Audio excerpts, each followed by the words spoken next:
ನಾನು ಡಿ.ಕೆ. ಶಿವಕುಮಾರ್ ಎಂಬ ಹೆಸರಿನಾದ ನಾನು ಕಾನೂನು ಮೂಲಕ ಸ್ಥಾಪಿತವಾದ ಭಾರತದ ಸಂವಿಧಾನ ವಿಷಯದಲ್ಲಿ ನಿಜವಾದ ಶ್ರದ್ಧೆ ಮತ್ತು ನಿಷ್ಠೆಯನ್ನು ಹೊಂದಿರುತ್ತೇನೆಂದು ನಾನು ಭಾರತದ ಸಾರ್ವಭೌಮತ್ವವನ್ನು ಮತ್ತು ಅಖಂಡತೆಯನ್ನು ಎತ್ತಿ ಹಿಡಿಯುತ್ತೇನೆಂದು ಮತ್ತು ಕರ್ನಾಟಕ ರಾಜ್ಯದ ಮುಖ್ಯಮಂತ್ರಿಯಾಗಿ ನನ್ನ ಕರ್ತವ್ಯವನ್ನು ಶ್ರದ್ಧಾಪೂರ್ವಕವಾಗಿ ಮತ್ತು ಅಂತಃಕರಣಪೂರ್ವಕವಾಗಿ ನಿರ್ವಹಿಸುತ್ತೇನೆಂದು ಭಯ ಅಥವಾ ಪಕ್ಷಾತೀತವಲ್ಲದೆ ರಾಗ ದ್ವೇಷವಿಲ್ಲದೆ ಎಲ್ಲ ಬಗೆಯ ಜನರಿಗೆ ಸಂವಿಧಾನಕ್ಕೆ ಮತ್ತು ಕಾನೂನಿಗೆ ಅನುಸಾರವಾಗಿ ನ್ಯಾಯಯುತವಾಗಿ ಮಾಡುತ್ತೇನೆಂದು ನನ್ನ ಅಜ್ಜ ಗಂಗಾಧರಜ್ಜನ ಹೆಸರಿನಲ್ಲಿ ಪ್ರಮಾಣ ಮಾಡುತ್ತೇನೆ.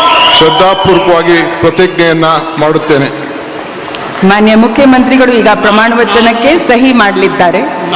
ನಾನು ಡಿ.ಕೆ. ಶಿವಕುಮಾರ್ ಎಂಬ ಹೆಸರಾದ ನಾನು ಕರ್ನಾಟಕ ರಾಜ್ಯದ ಮುಖ್ಯಮಂತ್ರಿಯಾಗಿ ನನ್ನ ಪರ್ಯಾಲೋಚನೆಗೆ ತರಲಾಗುವ ಅಥವಾ ನನಗೆ ತಿಳಿಯದೆ ಬರುವ ಯಾವುದೇ ವಿಷಯವನ್ನು ರಾಜ್ಯದ ಮುಖ್ಯಮಂತ್ರಿಯಾಗಿ ನನ್ನ ಕರ್ತವ್ಯವನ್ನು ಮುಕ್ತ ನಿರ್ವಹಣೆ ಅಗತ್ಯವಾಗುವುದೆಂದು ಸಂದರ್ಭದಲ್ಲಿ ಅಲ್ಲದೆ ಅನಾತ್ಯ ಯಾರೇ ವ್ಯಕ್ತಿಗೆ ಅಥವಾ ವ್ಯಕ್ತಿಗಳಿಗೆ ಪ್ರತ್ಯೇಕವಾಗಿ ಅಥವಾ ಪರೋಕ್ಷವಾಗಿ ತಿಳಿಸುವುದಿಲ್ಲ ಅಥವಾ ಬಹಿರಂಗಪಡಿಸುವುದಿಲ್ಲ ಎಂದು ನನ್ನ ಅಜ್ಜನ ವೀರ ಗಂಗಾಧರ ಅಜ್ಜರ ಹೆಸರಿನಲ್ಲಿ ಪ್ರಮಾಣ ಮಾಡುತ್ತೇನೆ. ಶ್ರದ್ಧಾಪೂರ್ವಕವಾಗಿ ಪ್ರತಿಜ್ಞೆಯನ್ನು ಮಾಡುತ್ತೇನೆ.